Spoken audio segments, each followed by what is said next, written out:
Brett, you've been pretty involved with this Monsanto GMO issue.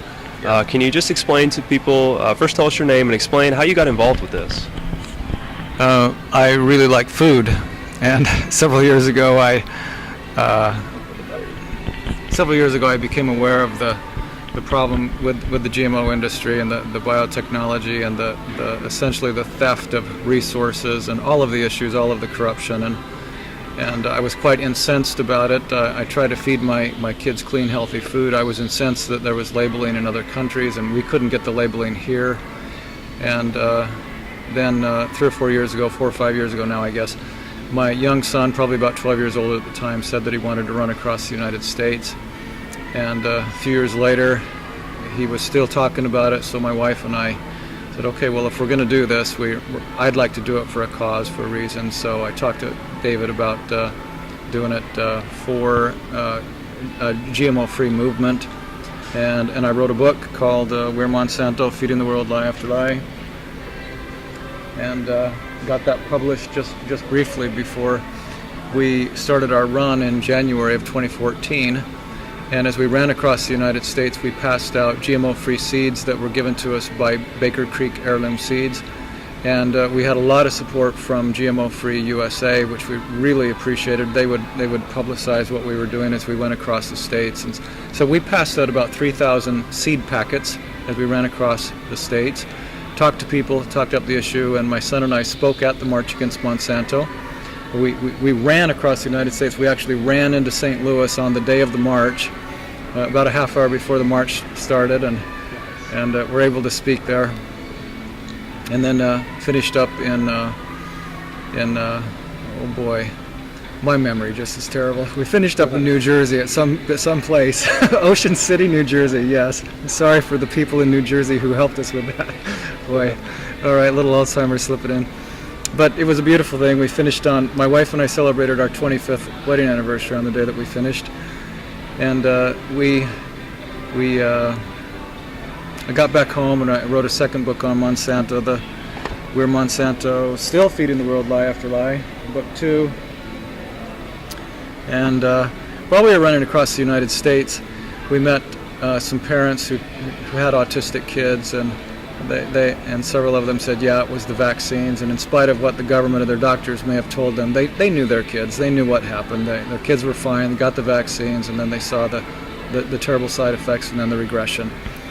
So I was coming back to Sitka, about to become a grandfather, and I realized there was a whole big issue here that I'd never really looked at thoroughly enough, and came to find out through my research that I wished I had. I wished I had known, as becoming a grandfather, what I didn't know when I was a young father. And if I had known, I would not have vaccinated. Just plain and simple, I wouldn't have done it. My kids experienced some vaccine injury. A couple of my kids would wake up with bloody sheets in the morning from scratching the eczema. It was so severe, and nobody knew what it was. And of course, nobody even questioned. Nobody says, well, we wonder if this is the vaccines. And I've since learned that back in the 1950s, when people had eczema like that, that was a firm contraindication for further vaccination, and they wouldn't have done it anymore. They didn't even vaccinate siblings if someone had eczema in the family. So that led to a lot more research and the publication of my book, Jabbed, How the Vaccine Industry, Medical Establishment, and the Government Stick It to You and Your Family. That just came out a week ago now, and it is actually a very good book. If I may say so myself, and it's endorsed by a whole lot of very impressive people. And I was invited down to this conference to speak on the issue of vaccines, and it's perfectly timed with Vax the movie. And I got to meet Del Bigtree. I got to be here with Mark Blaxell and Dan Olmstead, and we did our presentations, we did a panel discussion together, and so it was very validating to come off the rock in Sitka, Alaska, and meet these people that have been fighting this battle for a long time, and be a part of it. You know, I've noticed a lot of similarities with the GMO industry and the vaccine industry, and the stories that we're told, what they're for, and how they explain it to us, and how it's necessary. It's exactly the same. We're talking about big business that has taken over the government, that prescribes the government policy, and it's all bought, from the media to the government. The major difference between the GMO issue and the vaccine issue is that the GMO issue thrives in ignorance, in darkness, and hence it's appropriate that we call the Dark Act the Dark Act, because when people know about GMOs, they don't buy them. And so as long as they can keep the populace in ignorance, then the GMO industry can move forward. The vaccine industry is very different because it's based on the idea that vaccines are protective and that we need them, and everyone is bought into the paradigm, and from top down. And so to say, wait a minute, there's some problems here, it's a real hot button issue to go there, because everyone thinks and believes that these things are protective. So in the GMO issue, it's based on ignorance, and in the vaccine issue, it's based on deception. And digging into the real science and all of the corruption, you find out that it's the same thing. And the vaccine movement, the vaccine-free movement, was given a huge boost now more than 2 years ago when William Thompson, the CDC whistleblower, came out and announced that he and his colleagues had committed fraud at the CDC. He said, "I'm here, we did this, and I'm waiting for the Congress to subpoena me." And now 2 years have passed, and that still hasn't happened, even though Representative Bill Posey stood up on the floor of the House in July of 2015 and said, "Hey, I'm here, this is what happened, I got 10,000 documents," and William Thompson told me that the CDC got together in a room with a big garbage can and they threw away all of the evidence that linked the MMR vaccine to autism. And he begged, he says, "I beg and I plead and I implore the committees to do the right thing here."